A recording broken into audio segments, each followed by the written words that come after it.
مولوی صاحب سوال میرا یہ ہے، کیونکہ ہم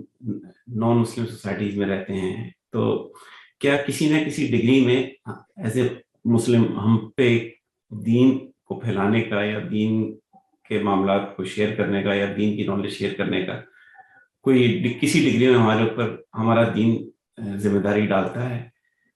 تو اس کے اوپر ذرا اپنے ویو دے دیجیے گا، اور اگر ہے تو ہم with the limited knowledge of Islam, limited knowledge of دین، یہ کام ہم کیسے کر سکتے ہیں ان سوسائٹیز کے اندر؟ جی، دو چیزوں کے لیے ہم میں سے ہر ایک پر ذمہ داری ڈالی گئی ہے اور وہ ہمیں ہر جگہ پوری کرنی ہے۔ ایک یہ کہ جب ہمیں موقع ملے ہم اللہ کی کتاب قرآن مجید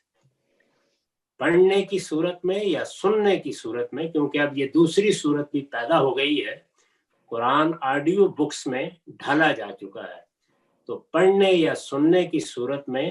اپنے غیر مسلمان بھائیوں کو پہنچا دیں، شائستگی کے ساتھ ہر شخص کے دروازے پر دستک دے کے جہاں جہاں ہمیں موقع ملے ان کی خدمت میں یہ بات عرض کر دیں کہ یہ اللہ کی آخری کتاب ہمارے پاس ہے، یہ اللہ کا آپ کے نام پیغام ہے، یہ ہم آپ کو پیش کر رہے ہیں۔ بس اپنی طرف سے باتیں کرنا، اپنی طرف سے بحثیں چھیڑنا، اپنی طرف سے کم علمی کی بنیاد کے اوپر اسلام کو پیش کرنا، اس کا سلسلہ بند کر دینا چاہیے۔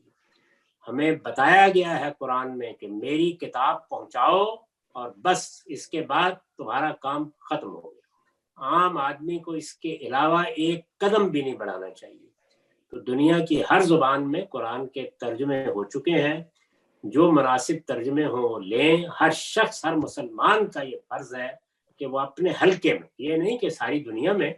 ہر شخص پر ذمہ داری ہے اس کے ملنے والوں کو، اس میں ایک ساتھ کام کرنے والوں کو اسے اللہ کی کتاب پہنچا دینی ہے۔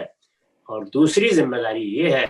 کہ اللہ کی کتاب نے جو اخلاق اور کردار پیدا کرنے کے لیے کہا ہے اس کا نمونہ بن کر رہنا ہے۔ عام آدمی پر اس سے زیادہ کوئی ذمہ داری نہیں۔